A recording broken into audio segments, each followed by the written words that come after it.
आदरणीय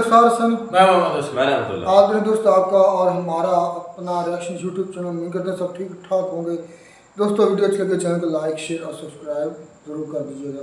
तो चलते हैं दोस्तों, आज की वीडियो का टाइटल है Modi's 1 trillion project to make India a developed country. Investment 1 trillion यानी कि 100 बिलियन, यानी कि हमारी जो भीख की कमाई है उससे भी 1000 गुना ज़्यादा पैसे की बात है भाई। देखते हैं दोस्तों वीडियो फिर बात करते हैं। प्रधानमंत्री मोदी ने 13 अक्टूबर 2021 को एक ऐसे प्लान को लॉन्च किया जिससे उनका यह दावा है कि हम कुछ ही सालों में चाइना जैसे दुनिया के सबसे बड़े मैन्युफैक्चरिंग जायंट को हरा देंगे और उसकी जगह ले लेंगे। पीएम गति शक्ति मास्टर प्लान 21वीं सदी के भारत को गति शक्ति देगा। आत्मनिर्भर भारत के संकल्प के साथ हम अगले 25 वर्षों के भारत की बुनियाद रच रहे हैं। दूसरा दावा, let's be honest and face it, developed countries के स्टैंडर्ड्स के हिसाब से इंडियन रोड सक, इंडियन इंफ्रास्ट्रक्चर सक्स, और जब तक हम हमारी खामियां नहीं समझेंगे तो हम ग्रो कैसे कर पाएंगे। आज सारे developed Nations including countries like China का इंफ्रा कुछ ऐसा दिखता है, लेकिन इंडियन रोड्स की अगर बात करें तो मैं मुंबई में रहता हूं और घर से बाहर निकलो तो 100 पॉटहोल्स और हजारों गाड़ियां, जिससे होने वाले घंटों का ट्रैफिक जैम। इंडिया का इंफ्रास्ट्रक्चर और city planning one of the poorest in the world है। बट अगेन दावा है कि पीएम गति शक्ति इस प्रॉब्लम को जड़ से फिक्स कर देगा और इंडिया के इंफ्रास्ट्रक्चर को वर्ल्ड क्लास लेवल का बना देगा। इनफैक्ट इस प्लान का तो दूसरा ही नाम पीएम गति शक्ति इंफ्रास्ट्रक्चरल मास्टर प्लान है। नेक्स्ट जनरेशन इंफ्रास्ट्रक्चर और मल्टी मॉडल कनेक्टिविटी को इस नेशनल प्लान से गति शक्ति मिलेगी। तीसरा दावा, अगर आप एक बिजनेसमैन हो तो आप जानते होंगे कि इंडिया में अपनी एक कंपनी एस्टैब्लिश करना कितना बड़ा टास्क है। मैं खुद 2 स्टार्टअप्स का फाउंडर हूं और मेरे काफी सारे एंटरप्रेन्योर दोस्त हैं, so trust me on that, it can be really very bureaucratic. Company कहां और कैसे खोलनी है, कौन से डॉक्यूमेंट्स चाहिए, किस डिपार्टमेंट से अप्रूवल्स लेना है और कितना टैक्स भरना है, सारे फॉर्मेलिटीज पूरा करने में ही कमर टूट जाती है। बट अगेन दावा है कि पीएम गति शक्ति प्लान के बाद से इंडिया में बिजनेस खोलना काफी ज्यादा आसान हो जाएगा, क्योंकि आपको इन सारे सवालों का हल इसी प्लान में मिल जाएगा। सरकार के प्रोजेक्ट्स तय समय सीमा के भीतर पूरे हो, इसके लिए ये गति शक्ति नेशनल प्लान सही जानकारी और सटीक मार्गदर्शन करेगा।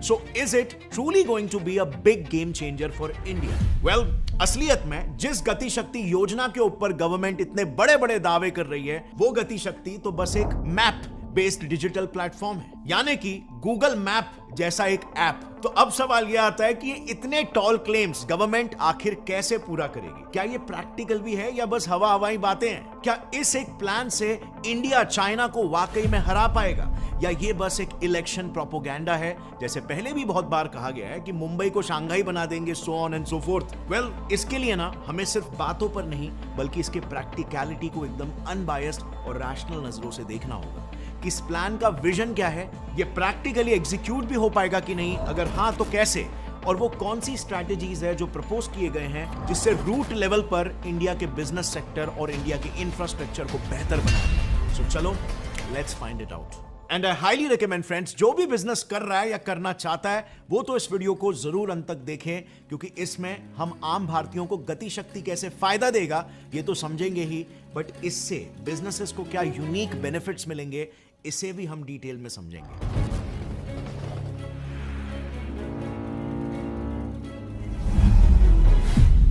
अब पीएम गति शक्ति को समझने से पहले वी नीड टू अंडरस्टैंड कि क्यों इंडिया अब तक ऑलरेडी मैन्युफैक्चरिंग हब नहीं बन पाया इन द फर्स्ट प्लेस। वो कौन से प्रॉब्लम्स है जिस वजह से अब तक इंडिया में बिजनेस करना या एक कंपनी खोलना बहुत ही डिफिकल्ट है as compare to some other country like America. So well, इसके पीछे ना 2 बहुत ही मेजर प्रॉब्लम्स है। पहली प्रॉब्लम है बिजनेस सेटअप करने का प्रॉब्लम। बेसिकली अगर आप एक मैन्युफैक्चरिंग स्टार्टअप चालू करना चाहते हो या सोच रहे हो तो आपके आगे ये 4 मेजर चैलेंजेस आएंगे ही। Challenge number 1, finding tax free zones, यानी अपने बिजनेस के लिए एसईजी यानी स्पेशल इकोनॉमिक जोन्स को ढूंढना, यानी वो गवर्नमेंटली डेवलप्ड और प्रिविलेज्ड एरियाज जहां पर बिजनेस स्टार्ट करने पर सपोर्टिंग फैसिलिटीज मिलते हैं। फैसिलिटीज लाइक 5 साल तक फ्री टैक्स, सब्सिडाइज्ड रेंट और इलेक्ट्रिसिटी एटसेट्रा के benefits. Challenge number 2, logistical connectivity.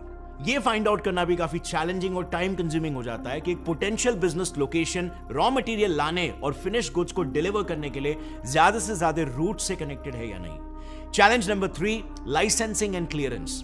Business start करने से पहले आपको कौन से लाइसेंसेस और क्लियरेंसेस लेने हैं उसकी एक कंप्लीट अंडरस्टैंडिंग होना इंपॉर्टेंट है, और यह भी इंपॉर्टेंट है कि वो सारे documents under one roof available हो, जो कि अब तक नहीं है। अब ऐसा नहीं है कि इंडिया में अब तक ये प्रॉब्लम्स को एड्रेस नहीं किया गया। आज इंडिया में 232 SEZ यानी टैक्स फ्री जोन्स है, लेकिन अनफॉर्चुनेटली उसमें से 50% ऐसे ही खाली पड़े हुए, कोई कंपनी यहां पर आना ही नहीं चाहती है। और रीजन मेजरली सिर्फ एक, लैक ऑफ कनेक्टिविटी। एक एग्जांपल से आपको समझता हूं, इजीली समझ में आएगा। सो ये एरिया है बोईसर, इंडिया के फाइनेंशियल कैपिटल मुंबई का largest industrial suburb, and as you can clearly see ये क्लस्टर सिर्फ और सिर्फ लोकल रोड से ही कनेक्टेड है। रेलवे कनेक्टिविटी की अगर बात करें तो वो सिर्फ इस एक सिंगल रेलवे लाइन से ही कनेक्टेड है, और एयरपोर्ट तो छोड़ ही दो।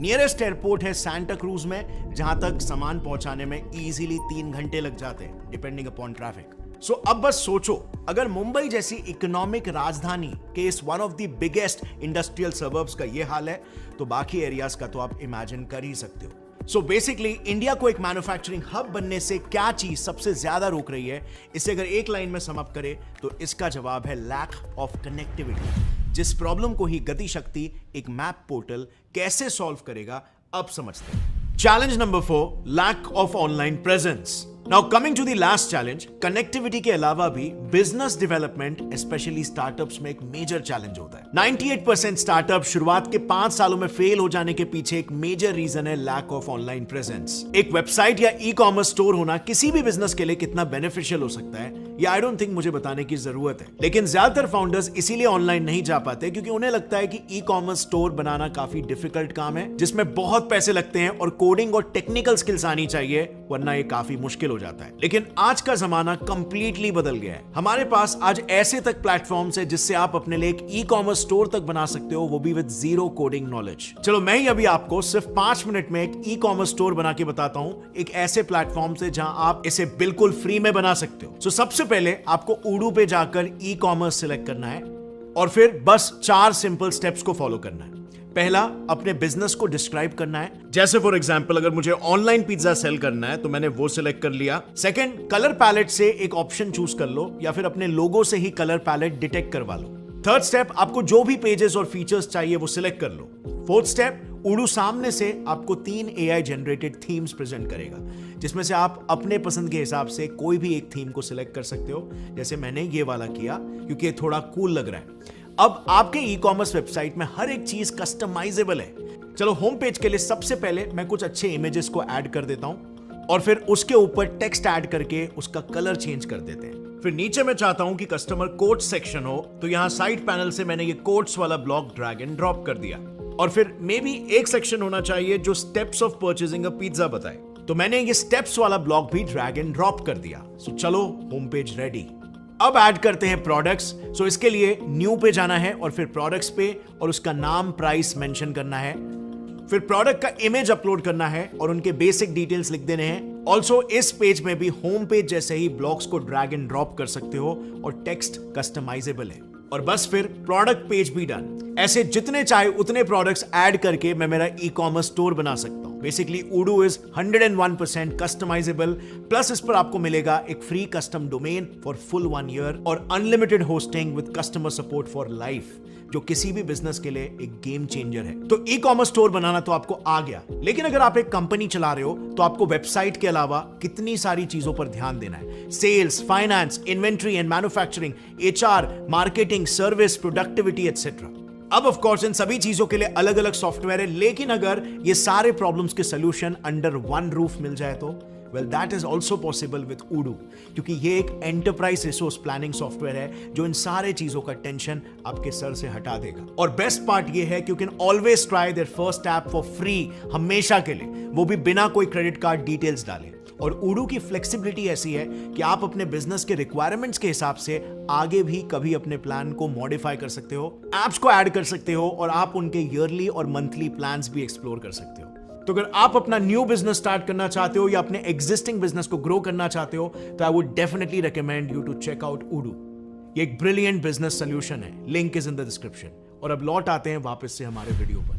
अब friends, before we move on to the second major problem, मैं आपसे एक बहुत ही अनफॉर्चुनेट फैक्ट शेयर करना चाहता हूं। Did you know copycat China ने 1977 में इंडिया से ही स्पेशल इकोनॉमिक जोन्स SEZ बनाने का आइडिया को चुराया था और इसी आइडिया को अपना के इंडिया के बजाय वो आज दुनिया का मैन्युफैक्चरिंग हब बन चुका है, जबकि इंडिया आज भी स्ट्रगल कर रहा है। और इसके पीछे का रीजन सिर्फ एक है, वो है बेहतर एग्जीक्यूशन।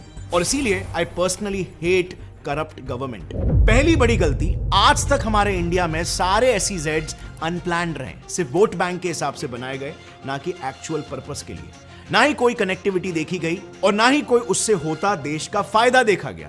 बेसिकली ऐसे समझ लो, एक नेता ने बोला कि मैं जॉब्स जनरेट करूंगा और अपना प्रॉमिस फुलफिल करने के लिए उसने एक पर्टिकुलर एरिया को SEZ डिक्लेयर कर दिया, बट इन रियलिटी वहां पर तो कोई कंपनी आई ही नहीं। और दूसरी मेजर गलती जहां पर हमारा SEZ का प्लान फेल हुआ, वो था प्लेन करप्शन। आप गूगल पे ही SEZ करप्शन सर्च कर लो, आपको कितने ही नेताओं के नाम मिल जाएंगे जिन्होंने SEZ डिक्लेयर किया और वहां पर कंस्ट्रक्शन करने के नाम पर भ्रष्टाचार किया। एनीवे, अब बात करते हैं दूसरे मेजर प्रॉब्लम की जो हमें एक मैन्युफैक्चरिंग हब बनने से रोक रही है, और वो है गवर्नमेंट के मिनिस्ट्रीज के बीच लैक ऑफ कोऑर्डिनेशन। अब देखो, इसे एक सिंपल से एग्जांपल से समझते हैं। इंडिया में ऐसा कई बार होता है कि एक लैंड पर अगर रोड बनाने का काम हो रहा है तो उसे रोड मिनिस्ट्री करवाती है, राइट? उसके बाद समझ लो उसी सेम रोड पर ऑप्टिकल फाइबर्स बिछाने होते हैं तो उसे टेलीकॉम मिनिस्ट्री बिछाती है। तो वो लोग भी आकर सेम रोड को डिग कर देते हैं और अपना काम करके निकल जाते हैं। फिर रोड मिनिस्ट्री वापस से उस रोड को नया बनाती है, बट फिर जल शक्ति मिनिस्ट्री को याद आता है कि रोड में तो वाटर पाइपलाइंस डालने हैं। अगेन उन्होंने भी रोड को डिग किया और उसके बाद एक बार फिर से रोड मिनिस्ट्री आएगी और वापस पूरा रोड बनाएगी। और फिर समझ लो उस एरिया में ड्रेनेज की प्रॉब्लम हो रही है तो वापस से यही डू अनडू रीडो का साइकिल ऐसे ही कितने बार चलते रहता है, जिससे ऑफ कोर्स रोड की क्वालिटी तो खराब होती है, प्लस बार बार खुदाई की वजह से जो ट्रांसपोर्ट जाम होता है उसका क्या, लोग लिटरली खून के आंसू रोते हैं कि यार जब देखो रोड पे खुदाई चालू रहती है। और प्लस उसी सेम रोड को बनाने में गवर्नमेंट का 4 गुना पैसा भी तो वेस्ट हो रहा है। और फ्रैंकली स्पीकिंग इंडिया में काफी आम बात है, आपने खुद अपने ही रोड्स को कितने बार खुद कर वापस बनते हुए देखा होगा। एक इंसिडेंट आपके साथ शेयर करता हूं। 2021 में बेंगलुरु सिटी में 250 रोड एक्सीडेंट्स हुए और इन एक्सीडेंट्स की वजह थी बेकार रोड क्वालिटी और पॉट होल्स, जिन्हें फिक्स करने की जिम्मेदारी थी BBMP यानी वहां के म्युनिसिपल कॉर्पोरेशन की। पर जब BBMP पर सवाल उठे तो उन्होंने सारा ब्लेम रोड कॉन्ट्रैक्टर्स पर डाल दिया। बट क्या सच में इन एक्सीडेंट्स की वजह सिर्फ कॉन्ट्रैक्टर्स है? क्योंकि वहीं के कॉन्ट्रैक्टर मंजूनाथ ने बताया कि बेंगलुरु की रोड क्वालिटी में कोई प्रॉब्लम नहीं है। रोड क्वालिटी को मेंटेन करने के लिए टाइमली इंस्पेक्शंस होते रहते हैं, बट रोड्स के खराब होने और पॉटहोल्स बनने की 2 मेजर वजह है। पहली वजह तो हैवी रेनफॉल है और दूसरी ऑप्टिकल फाइबर केबल कंपनीज और BBMP और बाकी गवर्नमेंट बॉडीज का बार बार आकर उन्हीं रोड को खोदना, यानी एब्सोल्यूट लैक ऑफ कोऑर्डिनेशन, जिस वजह से इतने रोड एक्सीडेंट्स तक हो रहे हैं। एंड अनफॉर्चुनेटली यही मिस कोऑर्डिनेशन की प्रॉब्लम इंडिया के ईस्ट से वेस्ट, नॉर्थ से साउथ हर जगह प्रेजेंट है। नॉर्थ में लखनऊ, देन तुरुची, पुणे और यहां तक कि इंडिया की कैपिटल दिल्ली में भी। सो अब सवाल यह आता है कि गति शक्ति इसे सॉल्व कैसे करेगा?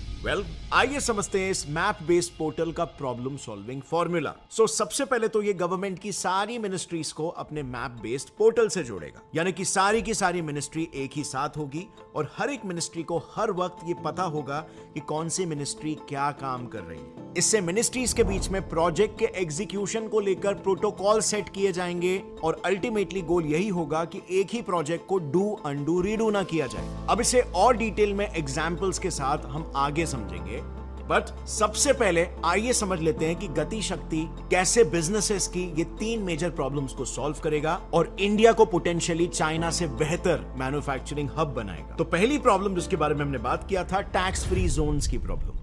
सो एक बिजनेस के लिए उसके इनिशियल फेज में कैपिटल सबसे ज्यादा इंपॉर्टेंट होता है। लेकिन जैसे हमने पहले जाना था, एसईजी में 5 साल के लिए 0 टैक्सेस होते हैं और प्लस सब्सिडीज भी मिलती है, तो इनिशियल कैपिटल इन्वेस्टमेंट बहुत ही कम हो जाता है। और इसीलिए राइट एसईजी एरियाज को ढूंढने में आपकी मदद करेगा पीएम गति शक्ति पोर्टल, जिसपे जाकर आप आपके डिजायर्ड लोकेशन पर जहां आपको बिजनेस स्टार्ट करना है उस एग्जैक्ट स्टेट, डिस्ट्रिक्ट और तालुका का सिलेक्शन कर सकते हो। फर्दर इस पर आपको आपकी जरूरत के हिसाब से लैंड रिक्वायरमेंट यानी कितनी बड़ी लैंड चाहिए इसे फिल करने का तक ऑप्शन मिलेगा। और ये रिक्वायरमेंट भरते ही आपके सामने वो सारे टैक्स फ्री एरियाज हाईलाइट हो जाएंगे जो आपकी रिक्वायरमेंट को सूट करते हैं।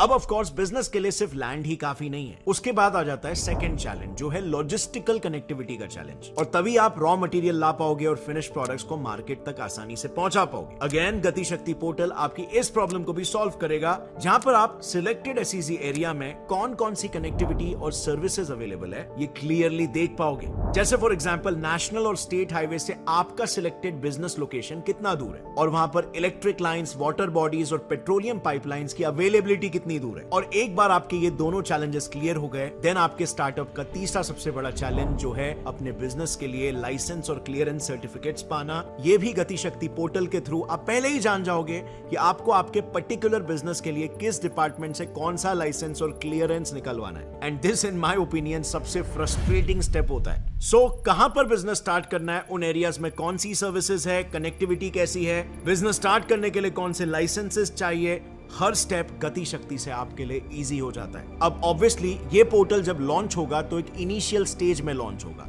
और फिर आगे जाकर इस पर एवोल्यूशन और अपडेशन भी होगा। और इस पोर्टल का गोल बस यही रहने वाला है कि बिजनेसमैन को, चाहे वो एक छोटे शहर का क्यों ना हो, उसे जितना हो सके राइट डेटा, एनालिटिक्स और इंफॉर्मेशन से एम्पावर किया जाए ताकि उसका डिसीजन मेकिंग प्रोसेस बहुत ही इजी हो जाए और बिजनेस स्टार्ट और स्केल करने में कोई रेजिस्टेंस ना आए। बिकॉज यही एंटरप्रेन्योर्स तो भविष्य में एम्प्लॉयमेंट जनरेट करेंगे और भारत के इकोनॉमी को बढ़ाएंगे। सो अब बिजनेस सेक्टर से हटते हुए आइए समझते हैं कि गति शक्ति पैन इंडिया लेवल पर लैक ऑफ कनेक्टिविटी और लैक ऑफ कोऑर्डिनेशन की प्रॉब्लम को कैसे सॉल्व करेगा।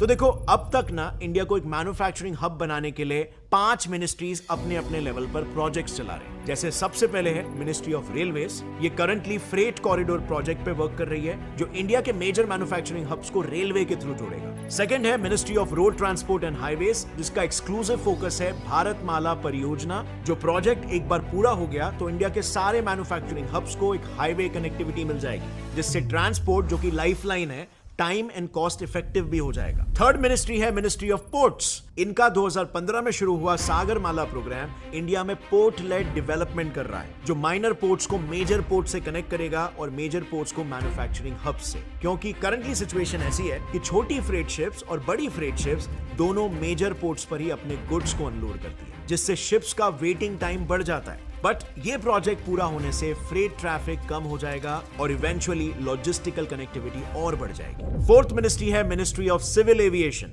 ये करंटली उड़ान प्रोग्राम पे काम कर रही है और इस प्रोजेक्ट के मेन गोल्स है रीजनल एविएशन मार्केट का डेवलपमेंट और अफोर्डेबल एविएशन जो इकोनॉमिकली प्रॉफिटेबल भी हो और इससे गुड्स फास्ट डिलीवर हो। और आखिर में फिफ्थ मिनिस्ट्री है मिनिस्ट्री ऑफ कॉमर्स। ये मिनिस्ट्री स्पेशली एसईजी एरियाज को डेवलप कर रही है जो बाकी सारे मिनिस्ट्री के करंट प्रोजेक्ट से लिंक्ड है। सो इन मिनिस्ट्रीज के मेजर ऑब्जेक्टिव से आपको पैन इंडिया लेवल पर हर मिनिस्ट्री लॉजिस्टिकल डेवलपमेंट के लिए क्या काम कर रही है ये पता चल जाता है। बट इसीलिए ही तो अब और भी ज्यादा इंपॉर्टेंट हो जाता है कि इफेक्टिव कोऑर्डिनेशन रहे। हमें हार्ड वर्क से ज्यादा स्मार्ट वर्क पर फोकस करना है, जिसमें ही पीएम गति शक्ति प्लान मदद करेगा। इस पोर्टल पर गवर्नमेंट की सारी मिनिस्ट्रीज एक साथ होगी, जिससे उन्हें पहले से ही पता होगा कि किस डिपार्टमेंट में कौन से प्रोडक्ट्स करंटली चल रहे हैं और क्या उन प्रोजेक्ट्स में कहीं पर भी ओवरलैपिंग हो रहा है कि नहीं। इससे सारे डिपार्टमेंट्स के बीच में इफेक्टिव कोऑर्डिनेशन होगा, जिससे स्मार्ट वर्क बढ़ेगा, हार्ड वर्क नहीं।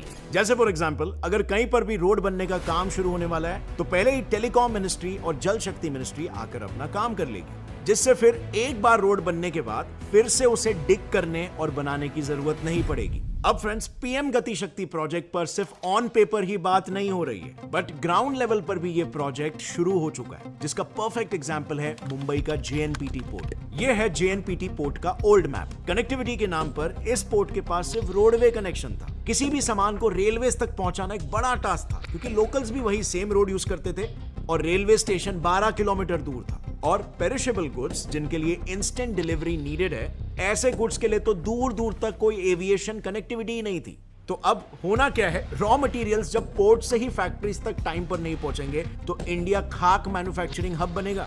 बट गति शक्ति ने JNPT का मैप पूरी तरह से बदल दिया। इस पोर्टल के थ्रू सारी मिनिस्ट्री साथ आई और उन्होंने प्लान आउट किया कि कैसे कोलैबोरेटिवली इस प्रोजेक्ट पर वर्क करके वो इस एरिया को डेवलप कर सकते हैं। और इसका रिजल्ट, JNPT के मैप का सबसे पहला चेंज, डायरेक्ट रेलवे कनेक्शन। यानी भारी कंटेनर्स को बाय रोड 12 किलोमीटर दूर रेलवे स्टेशन तक पहुंचाने की कोई टेंशन नहीं। और अब ये रेलवे रूट JNPT को जसाई रोड से होते हुए वेस्टर्न फ्रेट कॉरिडोर तक कनेक्टिविटी दे देगा। गति शक्ति के चलते अब JNPT सिर्फ लोकल रोड से ही नहीं, 2 स्टेट हाईवेज और एक नेशनल हाईवे से भी कनेक्टेड है। और हाँ, JNPT ऑलरेडी एक मेजर पोर्ट था और इसीलिए गति शक्ति ने इस पोर्ट को सागरमाला प्रोजेक्ट के साथ जोड़ा, जिससे अब ये मेजर पोर्ट कई माइनर पोर्ट से कनेक्टेड हो गया है। And more over, perishable goods के ट्रांसपोर्ट के लिए अब इस पोर्ट के पास एविएशन भी अवेलेबल है। DB पाटिल इंटरनेशनल एयरपोर्ट, जो पोर्ट से लगभग बस 15 किलोमीटर की दूरी पर है। इससे होगा ये, JNPT से बाय रेलवे गुड्स एयरपोर्ट के नियर बाय स्टेशन पर पहुंचेंगे और वहां से बाय रोड एयरपोर्ट तक, और एयरपोर्ट से कुछ ही घंटों में गुड्स इंडिया के किसी भी कोने में पहुंच जाएंगे। सो अब जब JNPT के पास रोडवेज, रेलवेज, वाटरवेज और एविएशन, ये चारों तरह की कनेक्टिविटी मौजूद है, तो इसका एक एक्चुअल स्पेशल इकोनॉमिक जोन बनना काफी ऑब्वियस हो जाता है। और यही एग्जैक्टली हुआ भी।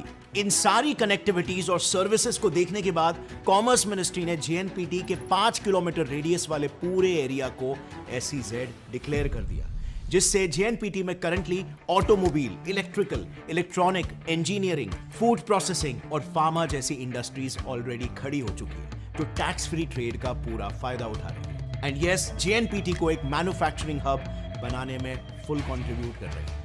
सो बिल्कुल ऐसे ही गति शक्ति प्रोजेक्ट इंडिया में और भी मैन्युफैक्चरिंग हब्स बनाने की प्लानिंग कर रहा है, जिससे in the near future India एक मैन्युफैक्चरिंग हब के तौर पर पोजीशन हो सकता है। सो मेरी राय में ये एक बहुत ही अच्छा स्टेप है और प्रैक्टिकली भी ये एग्जीक्यूट हो सकता है। मतलब स्ट्रेटेजिकली जिस तरीके से प्लानिंग ले की गई है, जो टैक्टिक्स डेवलप किए गए हैं, जो प्रैक्टिकलिटी देखी गई है, प्रूफ ऑफ कॉन्सेप्ट्स एस्टैब्लिश किए गए हैं, मुझे लगता है this is very much practical और इस पर काम ऑलरेडी शुरू हो चुका है। रिजल्ट्स भी हमें कई जगहों पर दिखाई दे रहे हैं। बट क्या सिर्फ इस पॉलिसी की वजह से इंडिया चाइना को टक्कर देकर उसे बीट कर पाएगा? ये तो वक्त ही बताएगा। इस पर मैं आपकी राय जानना चाहता हूं। आपकी क्या राय है, नीचे कमेंट सेक्शन में शेयर करना। और अगर आपको लगता है कि नहीं, तो I would also love to listen to your rebuttal. अब गति शक्ति जैसे कंस्ट्रक्टिव प्रोजेक्ट्स को साइड में रखे ना, तो सरकार की एक डार्क स्ट्रेटेजी है, जिसे ऑपोजिशन और मीडिया काफी कोस रहे हैं। ऑपोजिशन के एलिगेशन है कि सेंट्रल एजेंसीज जैसे ED से डराकर या ऑपोजिशन पार्टीज के MPs और MLAs को पैसे देकर बीजेपी कंपटीशन को खत्म कर रही है और सिंगल पार्टी रूल ला रही है। बीजेपी ज्वाइन करते ही करप्ट लीडर्स के सारे घोटाले माफ हो जाते हैं, ये भी एलिगेशंस है। जैसे ममता बनर्जी ने बीजेपी को भाजपा वॉशिंग मशीन बोला, जो सारे करप्ट पॉलिटिशियंस के दाग चुटकियों में धो देता है। सो यहां पर पूरी सच्चाई क्या है कि क्या बीजेपी वाकई में ऐसा सब कर रही है? Is it actually unfairly killing competition? और क्या भारत में आगे जाकर वन पार्टी का ही डोमिनेशन होने वाला है? वेल, इस पूरे मुद्दे को हमने काफी डेप्थ में एक 28 मिनट के वीडियो में कवर किया है, जिसे आप यहां पर क्लिक करके देख सकते हो। आपको पूरा पॉलिटिकल सिनेरियो समझ में आ जाएगा। यहां पर आई बटन पर वो वीडियो आ जाएगा। एक चीज है जो गति शक्ति आप जैसे एस्पायरिंग या एग्जिस्टिंग एंटरप्रेन्योर्स के लिए फिक्स नहीं करने वाली, which is taking your business online. और इसीलिए आपको ही ये इनिशिएटिव लेना होगा, जिसके लिए ही तो Odoo आपकी मदद में हाजिर है। डोंट फॉरगेट, Odoo एक ओपन सोर्स ERP प्लेटफॉर्म है जो आपके e-commerce, CRM, sales, accounting, inventory, manufacturing और बहुत कुछ सब एक जगह पर मैनेज कर देगा, फुल्ली इंटीग्रेटेड। प्लस इसी प्लेटफॉर्म से आप अपना ई-कॉमर्स वेबसाइट भी फ्री में बना सकते हो with zero coding knowledge. Plus Odoo is 101% customisable और इस पर आपको मिलेगा एक free custom domain with full 1 year और unlimited website hosting with customer support for life, जो किसी भी स्टार्टअप के लिए गेम चेंजर हो सकता है। So don't forget to check out Odoo, link is in the description and see you next time. Till then, take care, जय हिंद।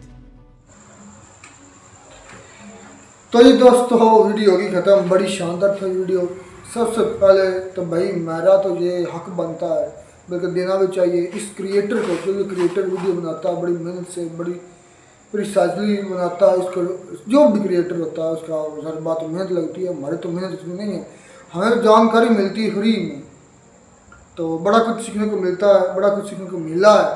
तो इसलिए इस तरह के जो यूट्यूबर्स हैं, जो एक मेंटोर हैं, उनको भी अगर उनका हौसला अफजाई के लिए उनको खराज तहसीन भी पेश ना किया जाए तो फिर हमारे वाला भी हाल कोई नहीं। इसलिए इस क्या नाम है, गौरव ठाकर सर को बनता है खराज तहसीन। अच्छी वीडियो थी।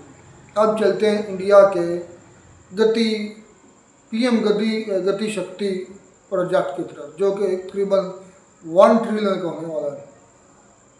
मतलब कि इन तमाम मसाइल 4 मेन चैलेंजेस उसने बताए थे और चारों का हल सिर्फ एक पोर्टल और एक प्रोजेक्ट के अंदर उसने बताया है। मेरे नज़दीक जो सबसे ज़्यादा मसला है वो है लैक ऑफ कम्युनिकेशन। वो बड़ी ही, ये हमारे पाकिस्तान के अंदर भी मसला बहुत है। और जो बता रहा था कि अगर कोई एक मिनिस्ट्री ऑफ मतलब डिफेंस आता है या कोई एक मिनिस्ट्री आती है, वो सड़क बना कर जाती है, उसके बाद वो ठीक हो जाता है, उसके बाद याद आता है यार वो हो इस समय तो गैस पाइप प्लांट डालना था, सुई गैस वाले आ जाते हैं, सुई गैस वाले जो भी हैं, फिर दोबारा से खाड़ना पड़ता, तोड़ना पड़ता रोड, तो फिर होता है, फिर याद आता हो इसमें तो सीवरेज रह गया, फिर दोबारा मतलब तोड़ना पड़ता। ये अलमिया है, ये पाकिस्तान का भी बहुत अलमिया है। हमारे यहाँ खुद एरिया में ऐसा हो चुका कई मरतबा। हमारा मेन रोड चढ़ा हुआ था, उसको कई मरतबा तोड़ा गया, कई मरतबा इस तरीके से बनाया गया। ओहो, कभी गैस रह गया, कभी सीवरेज रह गया, कभी कोई फाइबर ऑप्टिक्स रह गया, कभी कुछ रह गया। वो 10-15 मरतबा से इस तरीके से वो रिपेयर हो रहा है और मौजें लगी हुई हैं ठेकेदारों की। तो इसका हल गति शक्ति प्रोजेक्ट्स के अंदर है। फिर के बाद उसके बाद फिर लाइसेंस है, क्लियरेंस है, उसके बाद उसको भी हाँ फ्री टैक्स लोन, सारी चीज़ों का यार प्रॉब्लम्स कहाँ नहीं है, इंडिया में प्रॉब्लम्स हैं, लेकिन अच्छी बात क्या उनकी। अच्छा, जो उन्होंने स्टार्ट किया है इन प्रॉब्लम को ख़त्म करने के लिए, एक प्लेटफॉर्म दिया है। अच्छा। 25 साल 30 साल 50 साल का आगे का सोच रहे हो जी असलम भाई। अच्छा, बड़ी ज़बरदस्त कह लें कि ये पीएम मोदी साहब जो हैं जब से आए हैं ना, इनके दौरे हुकूमत में बहुत ज़्यादा डेवलपिंग जो प्रोजेक्ट्स हैं ना वो रखे गए हैं। कुछ पाया तकमील तक पहुंच चुके हैं, कुछ जो है अभी स्टार्टिंग है, तो कुछ जो है ना अभी चल रहे हैं। तो ये मुझे देख के बड़ी हैरत हुई है कि देख लें कि वाकई जो इंडिया की पॉपुलेशन है, जिस हिसाब से वो भाई ने बताया कि भाई बहुत ज़्यादा ट्रैफिक जाम होती, मैं घर से निकलता हूँ तो बहुत ज़्यादा रश जो है वो होता है। तो ये सारी चीज़ें जो उन्होंने बताई हैं कि भाई ये वक्त के साथ साथ ऐसा ऐसा इसको कंट्रोल किया जाएगा, और जिस तरह उन्होंने 4 मेन पॉइंट्स जो बताए हैं तो ये सारे इफ़ेक्ट करते हैं। अब जिस तरह से उनकी आबादी बहुत ज़्यादा है तो जाहिर सी बात है रोड्स उनके ऐसे होने चाहिए कि रुकने न पाएँ, क्योंकि अगर थोड़ी सी ट्रैफिक रुकेगी तो बहुत ज़्यादा कह लें कि लोगों को आने जाने में तकलीफ़ होगी। और बाकी ये जो सिस्टम उन्होंने बताया कि भाई कभी आ गए, किसी एक मिनिस्ट्री ने काम किया, उसने थोड़ा सा काम किया, यानी कि गैस के जो पाइप हैं वो डाले, उसके बाद वो बल्डोज़र वगैरह ऊपर फेर के बराबर कर दिया। फिर किसी को मिनिस्ट्री को याद आया नहीं हमने तो वो गटर के जो सिस्टम है वो भी लगाना है अभी, तो फिर वो आते वो, ये नहीं कि इस तरह बार बार आने से, उखेड़ने से, डिग करने से रोड जो है, एक तो ये है कि बार बार पैसा भी ज़ाया होता है और दूसरा टाइम वेस्ट होता है, और तीसरी बात ये कि लोगों के आने जाने में बड़ा मसला बनता है, लोगों को बहुत ज़्यादा तकलीफ होती है, क्योंकि आज के दौर में हर बंदा जो है वो जल्दी में होता है। और सेम सिचुएशन जो है ये पाकिस्तान की है। और बाकी मैं एक ये समझता हूँ कि जब रोड जो है ना वो बनाए जाते हैं ना, तो रोड्स का रुख थोड़ा सा इस तरह होना चाहिए जो कि बहुत ही कम दिखने को मिलता है। ऐसा होना चाहिए ताकि अगर बारिश वगैरह हो ना तो पानी जो है ना एक तरफ ऊपर ना रुके। हमारा इधर मैंने अपने मेंजर वाला रोड पे देखा है कि एक जगह पे कम से कम 4 से 5 दफ़ा उन्होंने ना वो टोटा बनाया है, लेकिन उसके पानी की निकासी नहीं है और फिर वो खराब हो जाता है। तकरीबन वो 1 महीना 2 महीना सही रहता है, उसके बाद बिल्कुल खराब हो जाता है, सिर्फ पानी रुकने की वजह से। आपको शायद याद नहीं, आप प्रोजेक्ट की बात आ रही है तो मुझे एक याद है, इंडिया का बहुत बड़ा प्रोजेक्ट्स हैं, भारतमाला प्रोजेक्ट्स 2021 में 22 में हमने इस पर वीडियो की थी। अच्छा हुआ ये जहन में आगे इस पर वीडियो करेंगे। वो दो मुझे अब याद नहीं कि वो कंप्लीट कब होगा, बहुत बड़ा प्रोजेक्ट है। तो मैंने एक वीडियो हमने की थी, इसमें शायद आप लोगों को याद आया कि नहीं, कि जिसमें इकॉनमी जो है उसके बारे में कंपैरिजन था।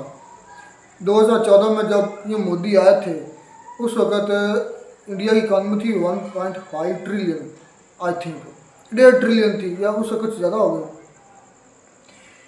और ये मोदी को हो गए 10 साल आए, 2014 से आप देखें 2024-25 11 साल हो गए।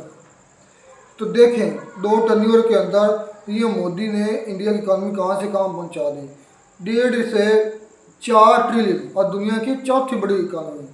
मुझे अच्छी तरीके से याद है, 2 साल 1.5 ये भी हुआ रामकला जब हमने वीडियो की थी, उसने यूके की इकॉनमी को बीट किया था, और आज जापान को बीट कर दिया। जर्मनी रह गया, जर्मनी भी अब मेरे ख्याल में 6 महीने या साल की मांग है। उसके बाद इंडिया 30 इकॉनमी होगा, रशिया और चाइना और यूएसए के बाद। तो ये कौन कर रहा है? अगर और एक और बात, इंडिया के अंदर ये मोदी के लिए एक बहुत बड़ा मकुल्ला मशहूर है, मोदी है तो मुमकिन है, याद है ना आपको? तो ये वाकई अगर उन्होंने ये बात की है तो ये करके दिखाएंगे। ये तो ऐसे ही है, लेकिन मैं बात करता हूँ चाइना की। तो भाई वो वीडियो भी एक दिखा रहा था क्लिप के, वहाँ पर वो एक मतलब के ना ऊपर उनका रोड मैप, उनकी डेवलपमेंट सारा कुछ जो है ना वो एक बिल्डिंग की छत पर खड़ा हुआ था, और वहाँ पर वो दिखा रहा था कि नीचे जो है ना एक रोड दिखा रहा था। और जब उसने छत दिखाई तो वो कह रहा था कि बाकी हमें भी ऐसे लग रहा था, वो कह रहा था पता ही नहीं लग रहा कि हम जमीन पर हैं या छत पर हैं। तो इतनी डक्की भाई ने भी दिखाई है इतनी ज्यादा डेवलपमेंट जो है वो चाइना में है, वो डक्की भाई ने दिखाई है। वो देख लें कि 22 मंजिला वो ऊपर खड़े थे, वहाँ पे ऐसे ही लग रहा था जैसे ग्राउंड फ्लोर पे खड़े हैं। वो डक्की भाई ने भी अपने ब्लॉग में बताया। और जब उसने नीचे झांका, नीचे देखा ना, तो वो बिल्डिंग जो थी बहुत ज़्यादा ऊंचाई पे थी और रोड जो थे बहुत ज़्यादा नीचे थे। लेकिन ऊपर जब ग्राउंड फ्लोर पे खड़े हुए तो वो कह रहा था कि ऐसे लग रहा है जैसे हम जो है ना आम नीचे ग्राउंड फ्लोर पे खड़े हैं। हालांकि ऊपर बाकायदा उनका लिखा हुआ था कि 22 जो है माले पे हम खड़े हुए हैं इस वक्त। स्टोरी ही, हाँ स्टोरी हो गया। तो ये देख लें कि वो भाई उनकी डेवलपमेंट ना उन्होंने कमाल किया हुआ है, उनके इंफ्रास्ट्रक्चर जो है बहुत ज़्यादा कमाल का है, यही वजह है ना। तो ये भाई ने कंपेयर भी किया चाइना के साथ वीडियो में। चाइना के साथ क्या कंपेयर करता है? वो बता रहा था ना कि हमारे रोड पे अभी भाई चाइना के साथ नहीं कंपेयर बनता है इनका। तो बात ये है कि उन्होंने कम से कम ये कुछ शुरू तो किया है ना सुधारने के लिए अपनी कंट्री को, रोड्स को या जो उनकी गली मोहल्ले हैं उनकी कंस्ट्रक्शन के लिए, डेवलपमेंट के लिए आगाज़ तो किया। तो ये भी बहुत बड़ा कह लें कि कदम है जो पीएम मोदी ने शुरू किया, और आने वाले 20 से 25 सालों में तकरीबन जो है कंप्लीट हो जाएगा। ज़ाहिर बात इंडिया बहुत बड़ा कौन सा छोटा 1 ट्रिलियन सोचो। हाँ, तो वो बहुत ज़्यादा हो जाएगा। लेकिन हमें फिक्र करनी चाहिए अपनी कंट्री की, जहाँ पर सब कुछ उल्ट है हर लिहाज से। चलिए ये अब मुकम्मल होगा। गौरव ठाकुर भाई भी उससे हो सकता है बेहतरी है। गौरव ठाकुर भाई भी यही कह रहा था कि अब देखने वाली बात ये है कि ये मुकम्मल होता है। मेरा सवाल भी यही छोड़ा था, मुझे लगता हो जाएगा। क्यों होगा? अगर पीएम मोदी की चौथी जारी रही तो। हाँ, क्योंकि उन्होंने कहा है तो वो करके दिखाएंगे, ये ज़हन में रखना। मैं मोदी है तो फिर मुमकिन। यह डायलॉग बड़ा मशहूर है। चलिए शानदार थी दोस्तों, नहीं तो नई वीडियो में नाटक साथ टेक केयर।